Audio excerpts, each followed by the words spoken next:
Assalamualaikum warahmatullahi wabarakatuh.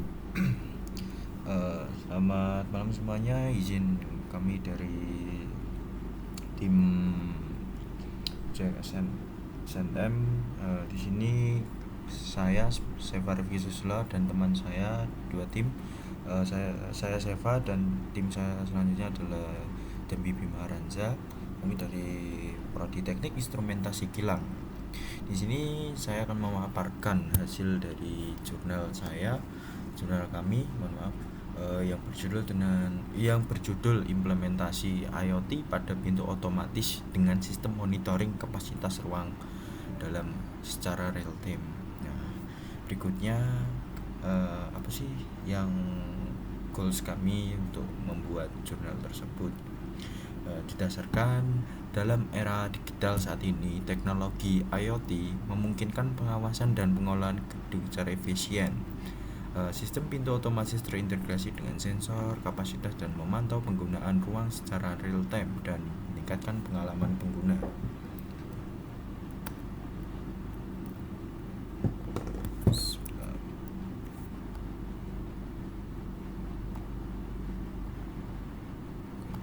Next, ini ada apa sih latar belakang kami untuk permasalahan kapasitas ruang pada gedung publik. Jadi kami membuat alat ini sebagaimana bisa digunakan dalam penempatan misalnya di gedung terjadinya lonjakan kapasitas orang terutama ya. Itu ini yang pertama adalah lonjakan pengunjung. Gedung publik seperti perkotaan, mal, dan bandara sering mengalami puncak keramaian yang menyulitkan pengolahan kapasitas. Yang kedua ada ketidakefisienan pengelolaan.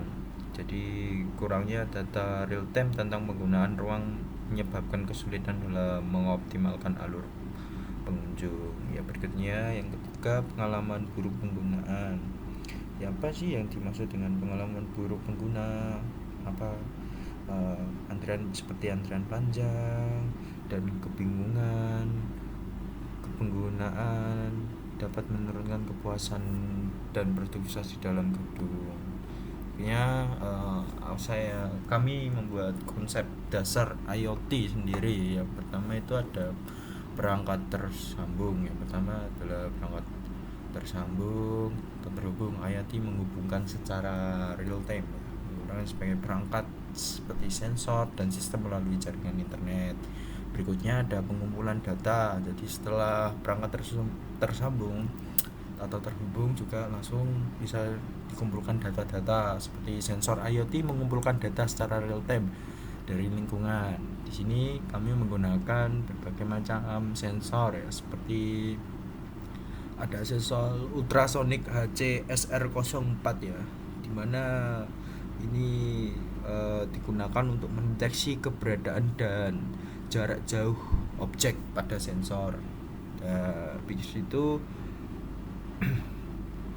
sensor ini memberikan akurasi yang baik dalam pengukuran jarak yang sangat penting untuk fungsi otomasi pintu. Ya, berikutnya kami ada menggunakan alat seperti motor servo ya. Motor servo kalau di kami kan buat prototipe itu ya tidak buat prototipe yang tidak terlalu besar. Jadi kami menutup pintu itu menggunakan motor servo sebagai cara kerjanya, membuka atau menutup.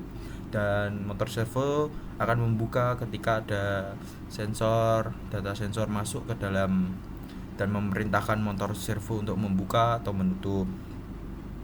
Dan kami menggunakan juga yang penting adalah ESP32 ya sebagai microcontrollernya, dan untuk memprogram alat tersebut, memprogram sensor dan menangkap hasil sensor tersebut. Dan sebagai monitoringnya kami menggunakan LCD yang kami gunakan yaitu LCD 12C. Berikutnya ada analisis dan aksi. Setelah dapat tersambung dan mengumpulkan data yang terkumpul dianalisis untuk mengambil keputusan dan mengaktifkan tindakan otomatis ya, seperti yang saya jelaskan tadi. Ketika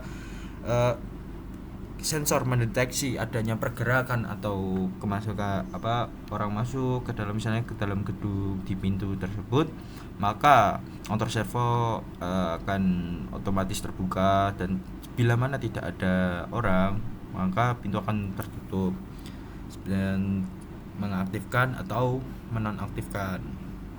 Berikutnya, komponen utama sistem pintu otomatis berbasis IoT, yaitu terutama ada sensor kapasitas ya, sensor pendeteksi jumlah orang yang masuk dan keluar orang. Jadi yang seperti saya jelaskan, saya menggunakan sensor ultrasonik tersebut untuk sebagai sensornya. Kemudian ada microcontroller. Microcontroller sangatlah penting sebagai kami bahasa komunikasi terhadap sensor dan memerintahkan bagi buka atau tutup tersebut.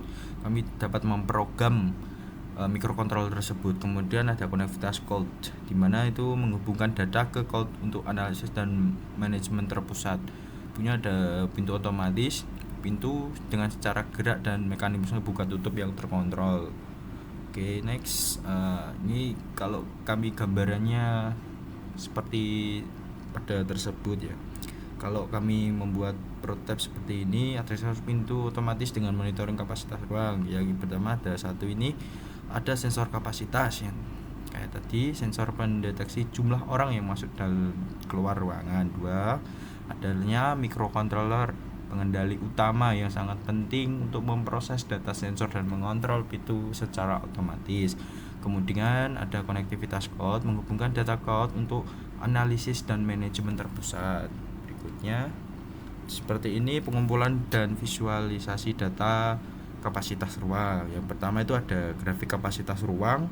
Seperti ini grafiknya, visualisasi data jumlah orang yang masuk dan keluar ruangan secara real time. Jadi ada orang, misalnya orang keluar masuk, itu akan tertangkap oleh sensor dan menghasilkan data seperti pada gambar tersebut, seperti grafik ini.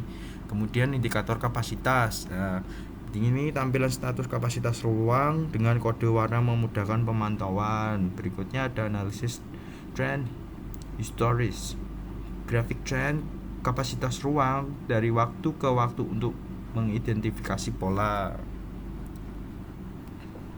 Berikutnya ada analisis dan pengambilan keputusan berbasis data dan kapasitas ruang. Yang pertama itu ada analisis data, memonitor dan menganalisis data kapasitas ruang secara real time. Berikutnya ada sistem peringatan, memberitahu pengolahan jika terjadi lonjakan pengunjung melewati batas. Yang berikutnya ada aksi otomatis, mengaktifkan respon otomatis seperti pengaturan pintu atau pengeras suara. Dan berikutnya ada pengembalian keputusan, membantu pengolahan gedung membuat keputusan berdasarkan data yang akurat. Dan seperti ini integrasi sistem pintu otomatis dengan sistem keamanan dan manajemen gedung, yaitu ada kontrol akses. Sistem pintu otomatis terintegrasi dengan manajemen akses gedung. 2, peringatan keamanan. Data kapasitas ruang dapat dipantau untuk tujuan keamanan gedung. Berikutnya ada efisien manajemen, optimalisasi alur pengunjung dan penggunaan ruang untuk meningkatkan produktivitas. Oke, berikutnya ada studi kasus implementasi di gedung perkotaan.